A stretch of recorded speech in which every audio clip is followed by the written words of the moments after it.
St. Francis and the Wolf.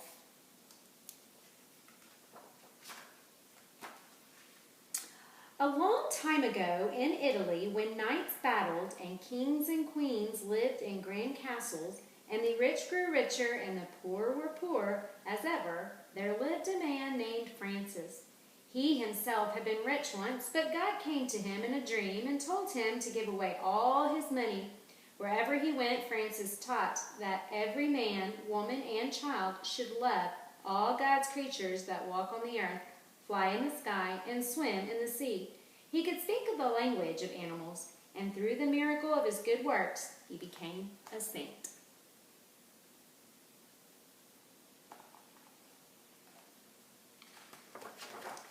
One day, Saint Francis came to the rich and busy city of Gubbio, only to find the streets empty and the buildings locked tight.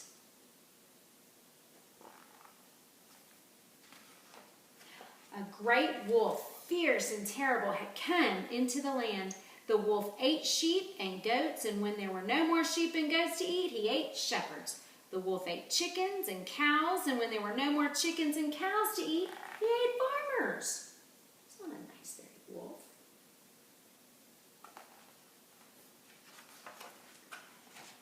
This wolf is a terror, screamed Contessa di Gubbio. Something must be done. She called a town meeting with the town leaders.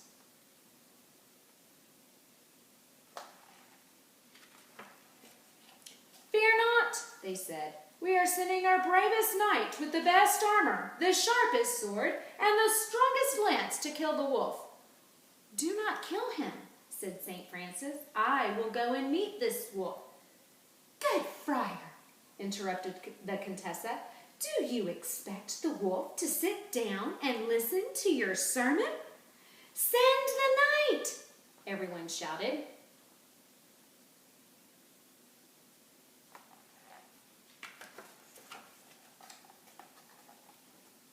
Does that wolf look very scared of those knights?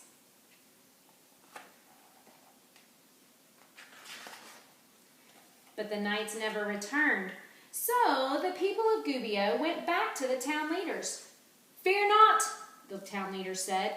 Our wealthy city has hired an army to destroy the wolf. Brothers and sisters, do not destroy the wolf, pleaded St. Francis. Good friar, said the Contessa. If we do not destroy the wolf, he will destroy us. Cheering, the people waved the flag of Gubbio as the army marched out of the city. What do you think is going to happen? The army going to win?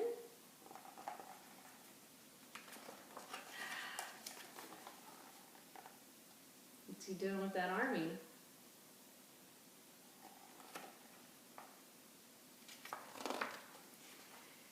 The army fared no better than the knight. Yet again the town leader said, Fear not, our wealthy city has hired a brilliant engineer to build a great war machine. Ha! cried the Contessa. Surely a wolf cannot defeat this war machine. St. Francis tried to speak, but his voice was muffled by the grinding and clanking of the great machine. See St. Francis?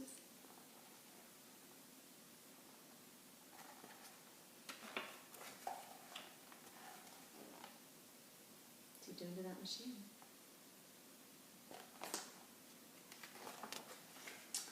The war machine fared as badly as the knight and the army. The once rich Gubbio was now poor. The war against the wolf sent the people to bed hungry. Everyone lived in fear. The Contessa brought the children into her castle to protect and feed them. Seeing the gentle way that St. Francis comforted them, she was sorry that she had not listened to him all along.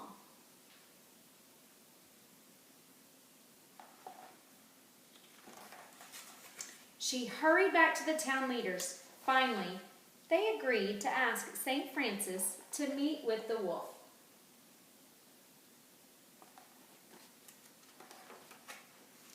Come out, Brother Wolf, he called calmly in the wolf's own language. Do not harm me, Brother Wolf, for I love you as I love all God's creatures. I have come to make peace.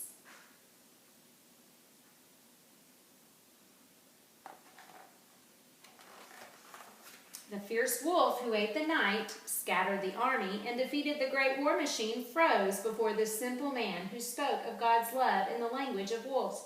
He could not resist the friar's gentle understanding.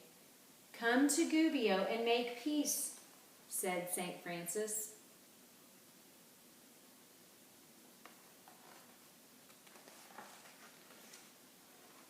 "Do you promise to harm no one ever again?" asked St. Francis. The wolf bowed his head. "Brother Wolf, give me your paw." And the wolf gave his paw. At the sight of this miracle, the people were filled with great joy and wonder.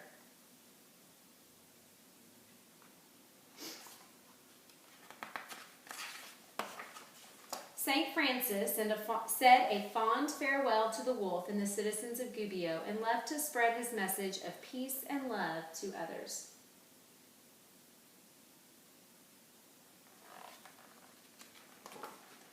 From that day on, the wolf wandered peacefully about the city. He would go to a different house every day for his meals.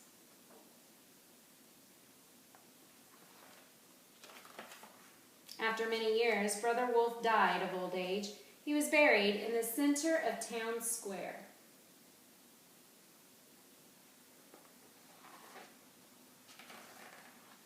The people of Gubbio missed St. Francis and the wolf. On the anniversary of the day that St. Francis had come to town, they erected a statue over the wolf's grave. See the statue? The wolf and St. Francis?